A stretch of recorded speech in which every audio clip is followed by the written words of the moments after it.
सब तंत्रों का निर्मूलन करने वाला वाराही तंत्र का प्रयोग। जय मां वाराही। पहले तो जान ले कि तंत्र की काट करने वाले प्रतितंत्र कब सफल होते हैं।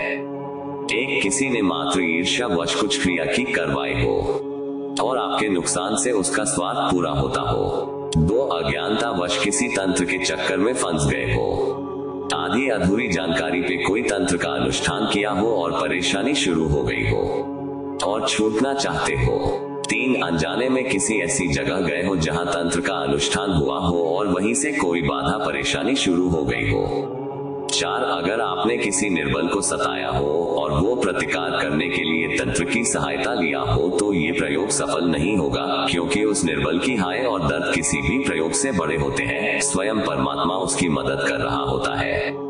5, ग्रह बाधा, प्रेत बाधा, पितृ बाधा में यह प्रयोग ज्यादातर काम नहीं करता है। यह प्रयोग विशेष तंत्र निर्मूलन के लिए है। मंत्र इस प्रकार है: ओम ह्रीं श्रीं नमो भगवती वाराही वैष्णवी सर्व तंत्रानुतंत्रम छिन्न छिन्न भिन्न भिन्न सुआरोग्यम सुऐश्वर्यम सुबुद्धिम देहि देहि परमेश्वरी चक्रधारिणी श्रीं ह्रीं स्वाहा।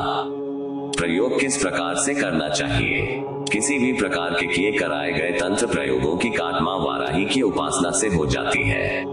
किसी भी रविवार को किसी शूका को भोजन देना चाहिए और भगवती वाराही से प्रार्थना करे कि वो मंत्र को चैतन्य बनाए। मध्याह्न के समय जब सूर्य माथे पे हो और धूप मिले, ऐसे किसी खुली जगह पे पूर्व दिशा की तरफ मुख करके खड़े हो जाए। इसी मंत्र के उच्चारण के साथ मुट्ठी भर माटी जमीन से उठा के अपने सर पर फेरकर वापस भूमि पे रख देने से सब तंत्र निर्मूल हो जाता है। घर आके पहने हुए वस्त्रों के साथ ही स्नान कर ले। प्रयोग शुरू करने के बाद मौन धारण करे और स्नान करने से पहले कुछ ना बोले। घर का कोई भी व्यक्ति, स्त्री पुरुष कोई भी ये प्रयोग करता है तो पूरे घर पर किया गया कोई भी तंत्र प्रयोग निर्मूल हो जाता है। इसलिए घर के हर व्यक्ति को व्यक्तिगत रूप से करने की जरूरत नहीं है। इसके लिए कोई विधि विशेष की जरूरत नहीं है, खुद ही खुद पर प्रयोग कर सकते हैं। किसी भी स्थिति में इसका प्रयोग अन्य पर नहीं किया जा सकता। अगर कोई तंत्रविद इस मंत्र का स्मरण भी करता है तो उसका खुद अपना सिद्ध किया हुआ सब तंत्र भी निर्मूल हो जाता है।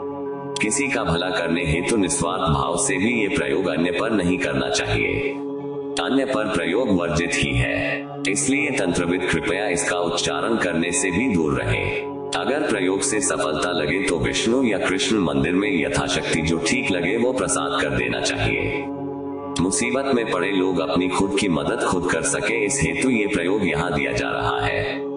बाकी तो हरी इच्छा ही बलवान होती है। जीवन में आने वाली हर मुसीबत किसी का किया कराया ही नहीं होती, खुद के कर्मों का फल भी होती है, जिसे भुगतना ही पड़ता है।